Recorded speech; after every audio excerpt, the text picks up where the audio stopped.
এক সময়ের কথা। গভীর জঙ্গলে এক কচ্ছপ ও একটি খরগোশ থাকতো। খরগোশটা ছিল অতি চঞ্চল আর খুব দ্রুত গতির প্রাণী। সে সবসময় প্রচুর আনন্দে থাকতো আর অন্যদের সাথে দৌড়াদৌড়ি করতে খুব পছন্দ করত। অন্যদিকে কচ্ছপ ছিল খুব ধীর গতি আর খুবই শান্ত প্রকৃতির প্রাণী। সে সময় জাগতিক বিষয় নিয়ে চিন্তা করত আর হট করে কিছুই করতে চাইতো না। তিনি খরগোশ কচ্ছপের কাছে গিয়ে বলল, কচ্ছপ, তুমি কি জানো আমি কত জোরে দৌড়াতে পারি? আমি যদি চাই তোমাকে 2 বার হারিয়ে দিতে পারি। কচ্ছপটা কথাটা শুনে একটু হাসলো, হেসে বলল, তা তুমি জোরে দৌড়াতে পারো, কিন্তু আমি মনে করি আনন্দের চেয়ে ধৈর্য বেশি উপকারী।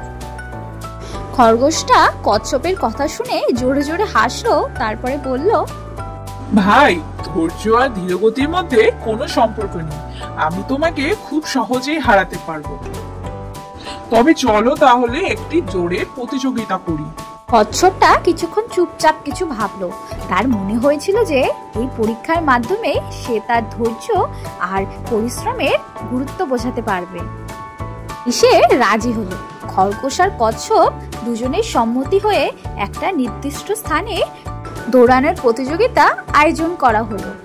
এর অন্যান্য প্রাণীরা এই ঘটনা শুনে প্রতিযোগিতার স্থানে জমায়েত হলো।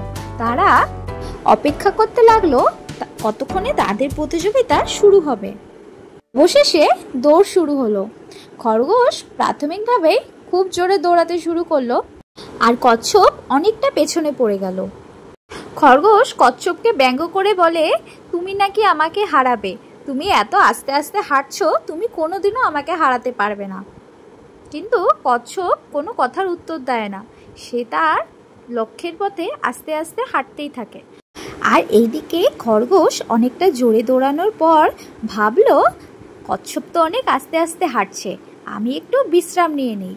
বিশ্রাম নেওয়ার পর আমি আবার জোরে দৌড়ে ঠিক জিতে যাব। তারপর সে একটা গাছের নিচে একটু বিশ্রাম নিতে লাগলো। বিশ্রাম নিতে নিতে সে সেখানেই ঘুমিয়ে পড়ল। কিন্তু কচ্ছপ যতই ধীরে ধীরে চলুক, প্রতিযোগিতা চলাকালীন সে একটুও বিশ্রাম নিল না। সে তার লক্ষ্যের পথে আস্তে আস্তে এগোতে থাকলো। কিছুক্ষণ পর কচ্ছপ খরগোশকে পিছনে ফেলে এগিয়ে গেল। খরগোশটা ঘুমিয়ে থাকায় কচ্ছপটা এগিয়ে যেতে লাগলো।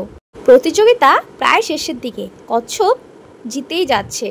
সেই সময় খরগোশের ঘুম ভেঙে গেল। খরগোশ ঘুম থেকে উঠে দেখলো কচ্ছপ জিতেই যাচ্ছে। সে তখন জোরে দৌড়াতে লাগলো, কিন্তু কিছু করার নেই, কচ্ছপ প্রতিযোগিতাটা এবার জিতেই গেছে। খরগোশ তখনই এসে পৌঁছালো। এরপর কচ্ছপ সমস্ত প্রাণীদের সামনে গিয়ে হাসতে হাসতে বলল, দ্রুততার চেয়ে ধৈর্য আর পরিশ্রম অনেক গুরুত্বপূর্ণ। খরগোশ অবাক হয়ে গেল। সে তার ভুলটা বুঝতে পারলো।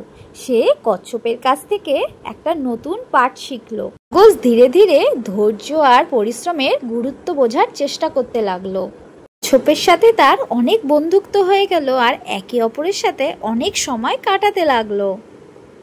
তো বন্ধুরা, এই গল্প থেকে আমরা শিখলাম দ্রুততার চেয়ে ধৈর্য আর পরিশ্রমের গুরুত্ব অনেক বেশি।